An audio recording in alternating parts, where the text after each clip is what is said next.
सुनील कुमार यादव। और आज जो होगा वो हम लोग पार्ट सेकंड डिस्कस करेंगे, print culture and the modern world से रिलेटेड। हमने लगभग बहुत सारी चीजों को टच करने की कोशिश करी थी। उसमें हमने सबसे पहले देखा था जो प्रिंटिंग जो कल्चर है वो चाइना में डेवलप हुआ। चाइना के बाद कहां पर गया भाई? जापान में गया। जापान में गया, जापान और एक तरीके से साउथ कोरिया। उसके बाद उस हाँ उसके बाद चाइना चाइना से कहाँ गया? यूरोप में गया, जो कि अपने आप में इंपॉर्टेंट है। ठीक है। और हमने देखा कि यूरोप में किस तरीके से प्रिंटिंग जो है, उसमें गुटेनबर्ग के बारे में पढ़ा था, जो कि अपने आप में मार्को पोलो के बारे में पढ़ा था, जिन्होंने एक तरीके से जो है प्रिंटिंग कल्चर को डेवलप करने की कोशिश करी थी। अब आते हैं जो नेक्स्ट टॉपिक है, रीडिंग मेनिया। रीडिंग मेनिया का मतलब है कि लोगों को पढ़ने का आदत कैसे पड़ा। अब सिंपल सी बात है, एक तो भाई शुरुआत में क्या था, एक्सपेंसिव किताबें वगैरह, बुक फेयर वगैरह लगाई जाती थी, जिससे क्या होता था, एक्सपेंसिव जो है वो बुक्स वगैरह मिला करती थी, जिसके वजह से बहुत सारे लोग जो हैं वो एक तरीके से उसको अफोर्ड कर नहीं पाते थे, जिसकी वजह से बाद में किताबों का दाम जो है वो क्या किया गया, सस्ता किया गया, ताकि जो रीडिंग है उसको अफोर्डेबल बनाया जा सके। क्या है भाई? रीडिंग अफोर्डेबल बनाया जा सके। तो ये बातें हमने देखी थी, कोई दिक्कत नहीं है कि नहीं। अब देखो आगे। अब पहला है कि लिटरेसी ग्रोथ इन यूरोप। अब यूरोप में क्या हुआ, जैसे रीडिंग वगैरह का कल्चर डेवलप हुआ, वैसे वहां पर लिटरेसी का मतलब पढ़ने और लिखने का जो एक तरीका है वो ग्रोथ आया। 17th and 18th century with a witness increase in the literacy rate, जिसके वजह से पढ़ाई लिखाई जो हो वो एक तरीके से उसका जो पैमाना है वो बढ़ा कहां पर? यूरोप में। देखो यहाँ पर चर्चेज एस्टैब्लिश स्कूल्स, चर्चेस ने क्या एस्टैब्लिश करा भाई? स्कूल्स वगैरह बनाया जाने लगा। Reaching peasants and artisans resulting in the literacy rate about 60 to 80%। तो देख रहे हो कितना परसेंट बढ़ा? 60 से लेकर 80% तक एक तरीके से लिटरेसी रेट बढ़ गया। आते आते कब तक आते आते?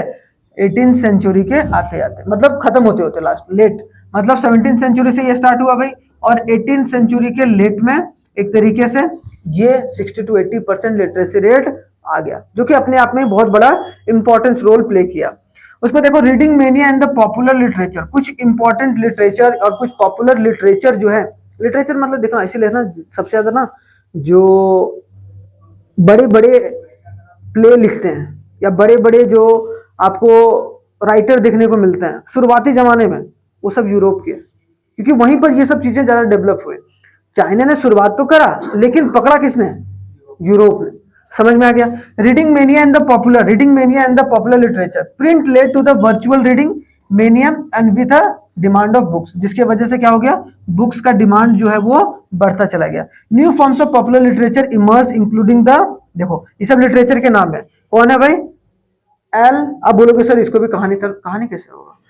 एलमेनाक्स, उसके बाद बेलार्ड्स, उसके बाद फॉल्क टेल, उसके बाद एफोर्डेबल चैप बुक्स। ठीक है, छोटे छोटे किताब बनाए गए ताकि जो एफोर्डेबल बनाया जा सके, हाँ, जिसमें मैगजीन वगैरह कुछ फिगर वगैरह का इस्तेमाल करके चीजों को पढ़ाया जाए, जिसके तरीके से ऑर्डिनरी रीडर्स, मतलब वैसे रीडर्स जो कि थोड़ा बहुत भी पढ़ना जान रहे हैं, उनके पास वो पहुंच सके। तो अपने आप में इंपॉर्टेंट था।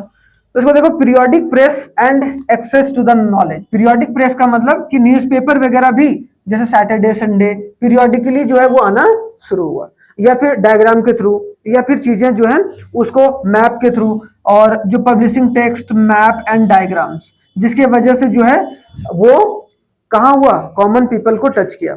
ठीक है, जो कि अपने आप में इंपॉर्टेंट है। यहाँ देखो क्या है कि periodic press develops in early 18th century combining current affairs with entertainment. क्या करने लगा? अब सोचो कि लोगों में अगर पढ़ाई की जागरूकता बढ़ानी है तो उनको क्या करना पड़ेगा, करंट के चीजों को एक तरीके से इंटरटेनमेंट के रूप में दे दो। तो मतलब जो भी करंट अफेयर, मतलब आज के दिन में क्या हुआ, ठीक है, या पूरे सप्ताह में क्या हुआ, एक वीकली करंट अफेयर का एक न्यूज़पेपर जारी कर दिया गया। उसमें लोग पढ़ रहे हैं, इमेज के थ्रू पढ़ रहे हैं, इमेज भी आ रहा है, सब चीज आ रहा है। उसमें आर्टिशियंस ड्रॉ करते थे। उस वक्त जो आर्टिशियंस या फिर जो मेकर्स रहते थे, कौन से पेंसिल मेकर्स, जो फिगर मेकर्स, उनका डिमांड बहुत ज्यादा होता था। ठीक है। Role of books in enlightenment. अब देखो क्या हो गया, लोग ना फिर पढ़ना शुरू किया। अब पढ़ने से क्या होने लगा, लोगों को आत्मज्ञान भी होने लगा, क्योंकि लोग बहुत सारी किताबें पढ़ते। आज भी देखो कि जो रीडिंग को वो कोई भी मात नहीं दे सकता है। बोला जाता है रीडिंग से क्या होता है कि आपकी जो ब्रेन होती है उसका जो फंक्शनरी है वो एक तरीके से बढ़ जाता है। जिसके वजह से इनलाइटमेंट होने लगा। इनलाइटमेंट का मतलब कि बहुत लोग खुश मिजाज के रूप में उसको देखने लगे कि यार पढ़ाई करते हैं ना या पढ़ते हैं ना किताब तो बढ़िया लगता है, अच्छा लगता है, उससे बहुत सारे ज्ञान मिल रहा है तो हम बांट सकते हैं। तो enlightenment, the common belief of mid 18th century that books are agent of progress, कि प्रोग्रेस करने का तरीका है किताब। किताब अगर नहीं पढ़ोगे तो तुम समाज में पीछे रह जाओगे। प्रेस, अगर न्यूज़पेपर नहीं पढ़ रहे हो समाज में तुम पीछे रह जाओगे। सोचो ना कि न्यूज़पेपर आज के जमाने में इतना इंपॉर्टेंट हो गया भाई सारे कॉम्पिटेटिव एग्जाम के लिए। क्यों है इतना इंपॉर्टेंट? क्योंकि आप अगर आज की हालातों के बारे में नहीं जानोगे तो आगे आने वाले हालात पर कैसे आप एनालाइज कर पाओगे भाई? सिंपल सी बात है। तो जिसके वजह से क्या हो गया कि लोग ये मानने लगे हैं कि भाई अगर प्रोग्रेस करना है या अपना दिमाग को बढ़ाना है तो आपको किताब जो है वो पढ़ना पड़ेगा। तो इसका रोल भी बुक का बढ़ गया इनलाइटमेंट में। ठीक है, आगे आते हैं, print culture and the French revolution. अब प्रिंट कल्चर के साथ साथ फ्रेंच रेवोल्यूशन। फ्रेंच रेवोल्यूशन कब आया था?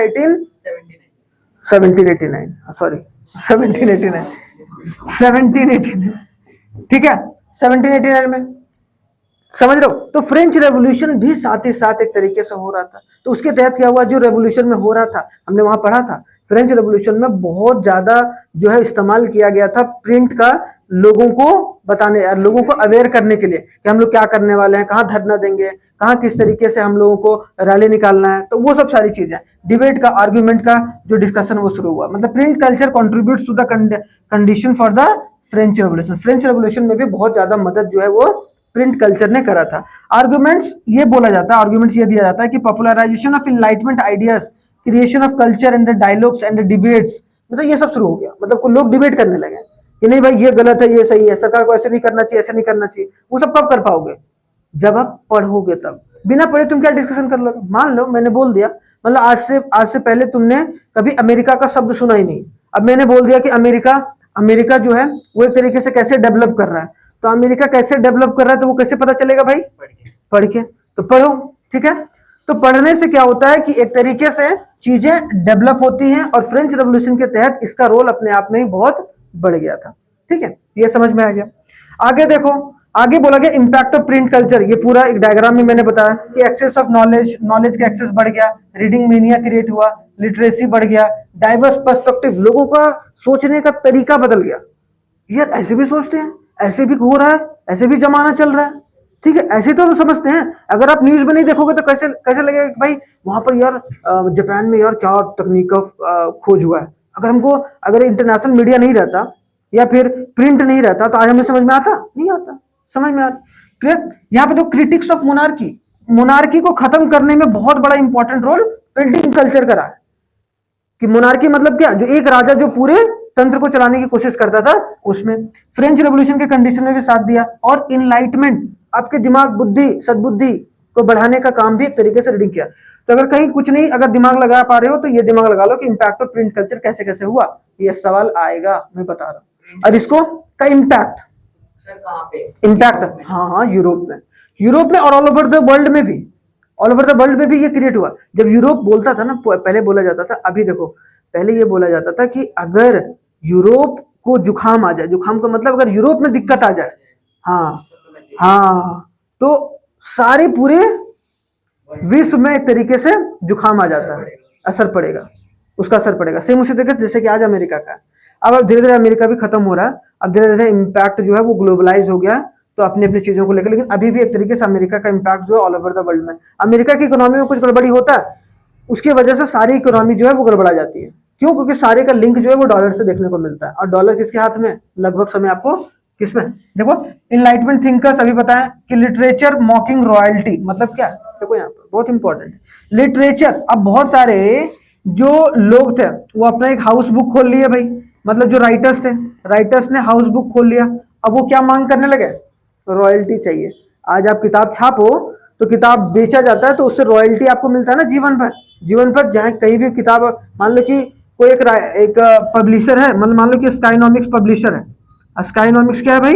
एक पब्लिशर, एक पब्लिशर के रूप में हमने काम करना शुरू किया कल से। तो इसका मतलब एक कोई राइटर है, वो हमने उसका किताब पब्लिश किया, तो अगर हम जितना भी किताब उसका बेचेंगे उसको हम रॉयल्टी देंगे भाई, उसको 20%, 30% जितना भी उस बुक का प्राइस होगा। तो सेम चीज जो है उसकी शुरुआत हो गई थी 1780s के आते आते, जिससे एक तरीके से क्वेश्चन होने लगा मोरालिटी के ऊपर और सोशल ऑर्डर, किससे समाज पर इम्पैक्ट पड़ेगा, ये पड़ेगा वो सब। कार्टून्स एंड कैरिकेचर्स, मतलब जो कार्टून्स वगैरह बनाते हैं या पेंसिल वगैरह से स्केच वगैरह बनाते हैं। Underground fostering a hostile sentiment against the monarchy, उन्होंने मोनार्की के खिलाफ जो है वो एक तरीके से बहुत ज्यादा विद्रोह भी करा था, जिसकी वजह से मोनार्की ने उसको दबाने की कोशिश भी करी थी।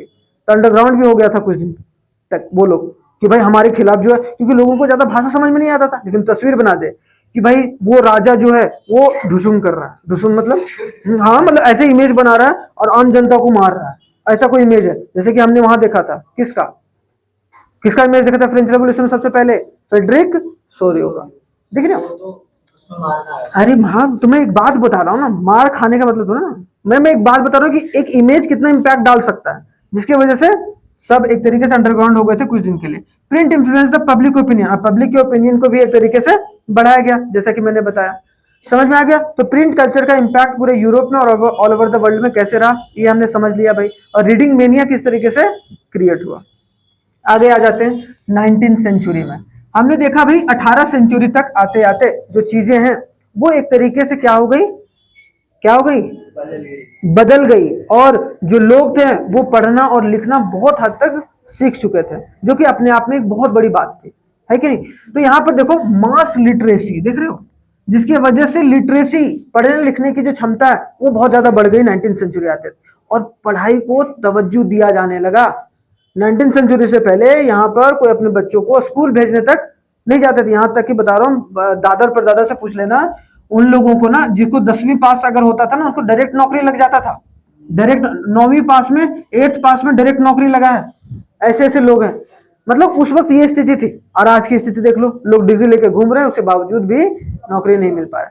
तो उस वक्त क्या हुआ था, 19th सेंचुरी के आसपास से ही पढ़ाई लिखाई की तवज्जो जो है वो बढ़ी, जिसकी वजह से बहुत सारे लोग जो है इंटरेस्ट जगाया और बोला कि नहीं भाई ये फ्यूचर है, आने वाले समय में ये फ्यूचर है।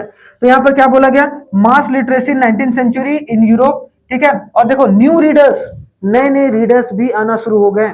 नए नए रीडर्स का मतलब बच्चे भी पढ़ने लगे, बच्चों की अलग अलग किताबें आने लगी, वो वुमेन्स के लिए, फिर वर्कर्स के लिए, सब लोग एक तरीके से पढ़ाई में कूद पड़े, जिसकी वजह से लिटरेसी बढ़ गया। आई बात समझ में। चिल्ड्रंस को रीडिंग कल्चर डेवलप किया, मतलब का हैबिट दिलवाया जाने लगा पेरेंट्स के थ्रू, कि अब बच्चे को कोई जन्म ले रहा 5 साल 6 साल का हो गया, उसको पढ़ाना शुरू करो, पढ़ाना शुरू कर दिया। जिसकी वजह से क्या हुआ कि हमारे देश में, या पूरे ऑल ओवर द वर्ल्ड में, हमारे देश में नहीं, पूरे ऑल ओवर द वर्ल्ड में, यूरोप में खास कर चीजों को एनालाइज करना आने लगा। उस टाइम पे बोलते नहीं थे क्या, लड़कियों को नहीं पढ़ाते थे, ये तो पढ़ाते। हाँ, लड़की लड़का वहां पर तो बहुत कम वैसा रहा है, भारत में वैसे ज्यादा रहा है। देखो रीडिंग जो है वो एक तरीके से बच्चों के बीच में compulsory primary education in the late 19th century, क्या कर दिया गया पूरे यूरोप में, लेट 19th सेंचुरी आते आते, मतलब खत्म होते होते बच्चों को ये बोला गया कि भाई प्राइमरी जो एजुकेशन है वो देना बच्चों को मैंडेटरी है, उसको देना ही देना पड़ेगा। और इसीलिए establishment of the children's press, एक प्रेस का ही फॉर्म कर दिया जो बच्चों के लिए किताब छापेगा, ठीक है। अब वो कब किया गया, अब ये डेट याद रखना, 1857 जब रिवोल्ट भी हुआ था, 1857 पार्टीशन ऑफ बंगाल रिवोल्ट, याद रखना ये सब। आगे focusing on the literature for the children, देखते नहीं ऐसे नहीं, बहुत सारे चिल्ड्रंस के कॉमिक निकल के आए जो आपको देखने को मिलेंगे। कौन है जो जादू करता है, किताब है ना एक, जिस पर इतना फिल्म बना है भाई, वेब सीरीज बना है, हैरी पॉटर। हैरी पॉटर जैसे चीजें, मतलब उस तरीके से लिटरेचर को डेवलप करने की कोशिश की गई, ठीक है। तो ये बात है। देखो यहाँ पर एक नाम याद रखना, Grimm brothers in Germany compile traditional folk tale, मतलब जो उसके पूर्वज या फिर वहां के जो पूर्वज जिस तरीके से जीवन जीते थे, ठीक है, compile traditional folk tale edited for a publication changing the rural folk tale, देख रहे हो, मतलब जो गांव के चीजों को दिखाना, जिसके वजह से पूरी जो एक संस्कृति है वो समझ पाए लोग आने वाले जनरेशन के लिए, अपने आप में बड़ी। जैसे हमारे देश में जितना भी ऋग्वेद है, अथर्ववेद है ना, सामवेद है, तो वो सब सारे वेद लिखे जाते थे। सेम उसी तरीके से वहां भी अपने ट्रेडिशन के बारे में एक था ग्रिम ब्रदर्स, वो जर्मनी में लिखा करता था, ठीक है। अभी देखो डायनेमिक्स ऑफ 19th सेंचुरी क्या हुआ, देखो यार समझो, मास लिटरेसी बढ़ा। कोई बोलेगा 19th सेंचुरी में क्या हुआ भाई, तो पहला बात क्या हुआ कि मास, चिल्ड्रन का रीडिंग, अभी आगे हम आएंगे, वुमेन का रोल बढ़ा, अभी हमने ये दोनों पढ़ा हुआ, अभी फिर वुमेन्स का रोल बढ़ा, फिर क्या हुआ, लेंडिंग, लाइब्रेरीज वगैरह खोलना शुरू हो गया। उसके प्रिंटिंग टेक्नोलॉजी और भी इनहेंस हो गया। Evolution of printing text, text book जो है अलग अलग कलर प्रिंटिंग टेक्स्ट वो सब आने लगे, ब्लैक एंड व्हाइट से। मार्केटिंग स्ट्रेटेजी, मतलब एक तरीके से बहुत बड़ा मार्केट बन गया, एक बिजनेस बन गया। ठीक है, तो देख सकते हो mass literacy, children's reading culture, women's role, lending libraries, उसके बाद आपको printing technology, evolution of printing text और मार्केटिंग स्ट्रेटेजी डेवलप होना शुरू हुआ, जो कि बिजनेस पॉइंट ऑफ व्यू से बहुत अच्छा था। क्लियर हो गया? आगे कोई दिक्कत परेशानी नहीं, बहुत अच्छा। आगे देखो, हमने जैसा बोला कि क्या था भाई, क्या पढ़ा? Role of women's in reading and writing. Women become a crucial reader and writers in the 19th century. अगर देखा जाए पेनी मैगजीन्स, पेनी मैगजीन मतलब थोड़े बहुत पैसे रुपए में जो मैगजीन मिले, 1 रुपया 2 रुपया, उसमें 1 रुपया 2 रुपया बहुत ज्यादा हो जाता था, 1 यूरो 2 यूरो, ठीक है। And manuals on a behaviour and house keeping targeted women, कि घर पे कैसे साफ सफाई करे, घर कैसे खाना बनाए, ये बनाए वो बनाए, उनको टारगेट किया जाने लगा। And renowned female novelist such as a Jane Austen, और जो पढ़ने लिखने की वजह से जो वुमेन्स है वो एक तरीके से वहां पर नोवेलिस्ट भी बने, जिनमें देखने को मिलेगा कौन है? Jane Austen, a Brontë sisters and George Eliot contributes the defining a new types of women. हाँ हाँ, ये सब जो फीमेल्स हैं उन्होंने भी एक तरीके से अपना कल्चर जो है वो डेवलप करने की कोशिश करी, बहुत अच्छी बात है। ठीक है, आगे देखो उसके बाद क्या, lending libraries and working class education. अब यहां समझो, वैसे जो वर्क करते हैं, जो है दिन भर काम कर रहे हैं, उनको समय नहीं मिल पा रहा है, उनके लिए आधे घंटे का लाइब्रेरी क्रिएट कर दिया गया। ठीक है, lending libraries in the 19th century served as educational tool for the white collar workers. White collar workers मतलब जो बैंक में जॉब करते हैं, जो सरकारी जॉब कर रहे हैं, उनके लिए। ठीक है, artisans and lower middle classes and self educating work class individuals wrote of public tracts and autobiography. उन्होंने बहुत सारे ऑटोबायोग्राफी भी एक तरीके से लिखे गए, जो अपने दम पर बहुत अच्छा जो मुकाम हासिल करी, जिसकी वजह से क्या होता था, जॉब करते थे, जॉब करने के बाद सुबह सुबह आधा घंटा निकाल लिया और शाम को आधा घंटा निकाल लिया, और दोनों जगह वो लाइब्रेरी में जाकर रीड कर रहे हैं, फिर अपना घर जा रहे हैं, आते वक्त रीड कर लिया, जाते वक्त रीड कर लिया, क्योंकि उनको समय नहीं मिल पा रहा है। तो उनके लिए क्या है कि एक तरीके से एक अच्छा लाइब्रेरी जो है वो डेवलप किया जाने लगा। प्रिंटिंग टेक्नोलॉजी का इनोवेशन भी शुरू हो गया भाई, देख रहे हो, ये सब तो याद रखना है, कहानी के तौर पर याद रखना है, नहीं याद रखोगे तो भाड़ में जाओ। ठीक है, अब क्या ही बोल सकते हैं कि आगे देखो, press evolves metal to the power driven cylindrical क्या सिलेंडर के फॉर्म में, प्रेस बाय द किसमें भाई, रिचर्ड एम हो in the mid 19th century. मतलब क्या किया, टेक्नोलॉजी में भी इनोवेशन किया गया जिससे प्रिंटिंग फास्ट तरीके से किया जा सके। ठीक है, समझ में आया? Important, very good. यहां देखो, यहां पर एक बात, इलेक्ट्रिकली, अब क्या, पहले क्या होता था, कोयले वगैरह चलाया जाता था, हाँ मतलब, या फिर लोग ऐसे ऐसे करके पूरे चला रहे उसको, मशीन को, जनरेटर जैसा, पहले जनरेटर को चलाना पड़ता था, अब जनरेटर को चलाना नहीं पड़ता, अब कोई स्विच आता है, स्विच से चालू हो जाता है, बंद हो जाता है। Electrically operated presses from the early 20th century accelerate the printing operation. और जब इलेक्ट्रिसिटी आया, इलेक्ट्रिसिटी का इनोवेशन हुआ, तो वो अपने आप में ही एक डेवलपमेंट का काम किया। इवोल्यूशन ऑफ प्रिंटिंग टेक्स्ट, मतलब जो टेक्स्ट भी प्रिंट होता था उसमें भी इवोल्यूशन आया। उसमें क्या किया गया भाई, इंप्रूवमेंट किया गया कि अलग अलग फॉन्ट कैसे इस्तेमाल किया जाए, अलग हाईलाइट करके लिखेंगे तो उस पर ज्यादा ध्यान देगा। ठीक है लोग, तो printer and publishers adopt new strategies such as a serialising important novels, कि जो इंपॉर्टेंट नॉवेल्स हैं उसको एक तरीके से ऊपर रखते थे वो लोग। ठीक है, या फिर जो अच्छी अच्छी कहानी होती थी उसको पहले छापते थे, बाद में थोड़ी सी बोरिंग वाली कहानी छाप दी, या फिर जो ज्यादा लोग पढ़ना पसंद करते हैं उसको ऊपर। ठीक है, या फिर बहुत सारे फॉन्ट भी एक तरीके से वहां पर किया गया। Market strategy and publishing innovation 1920 में, याद रखना इंपॉर्टेंट है, in England witness the sale of the popular work in a cheap series like a shilling series. मतलब कोई सीरीज ला दिया कि भाई ये लीजिए 2-2 रुपए में किताब, ये लीजिए 2-2 रुपए में किताब, तो एक सीरीज ला दिया गया, जिसकी वजह से वो एक मार्केटिंग हब बन गया, है कि नहीं?